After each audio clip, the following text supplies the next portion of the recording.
Hi friends, கிளாக்கோட mirror இமேஜுக்கான shortcut வந்து பார்க்க போகிறோம். ஓகேவா? ஸோ இப்போ ரியலாக பார்த்தீங்கன்னா டைம் வந்து 3 மணி ஆகுது. இந்த 3 மணி கிளாக்கை அப்படியே நீங்கள் கண்ணாடியில் காட்டுறீங்கன்னா அந்த மிரரில் அது எப்படி தெரியும்? உங்களுக்கு 9 மணின்னு தெரியும். இதுதான் ரியல் இமேஜ், இதுதான் மிரர் இமேஜ். ஓகே, ஸோ இதுக்கான ஷார்ட்கட் தான் இப்போ சொல்லிக் கொடுக்க போகிறேன். ஸோ இதுக்கு டயக்ராம் வரையாமலே எப்படி ஷார்ட்டாக போடலாம்னா, இந்த 3யை 12லேருந்து மைனஸ் பண்ணிடுங்க. இதுதான் இதுக்கான ஆன்சர். ஓகேவா?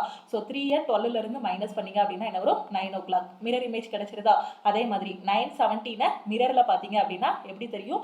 அதே தான் 12ல இருந்து மைனஸ் பண்ணுங்க. 9:17 12ல இருந்து மைனஸ் பண்ணா என்ன வரும்? இங்க இருந்து 1 கடன் கொடுத்தா இது என்னவாயிரும்? 60 மினிட்ஸா மாறிடும். 10ல 7 போனா 3, 5ல 1 போனா 4. ஓகே, ஸோ அடுத்து 11ல 9 போனா 2, 2:43 தெரியும். ஓகே, ஸோ இப்போ அடுத்து என்ன இருக்கு? 10:33 இருக்கு. இது உங்களுக்கான கொஸ்டின். இந்த 10:33 நீங்க மிரர்ல காட்டினீங்க அப்படின்னா உங்களுக்கு டைம் என்னவா தெரியுங்கிறத கமெண்ட் பண்ணுங்க. இந்த வீடியோ பிடிச்சிருந்தா லைக் பண்ணுங்க. இன்னும் நிறைய வீடியோஸ்க்கு மறக்காம சப்ஸ்கிரைப் பண்ணுங்க. தேங்க்யூ.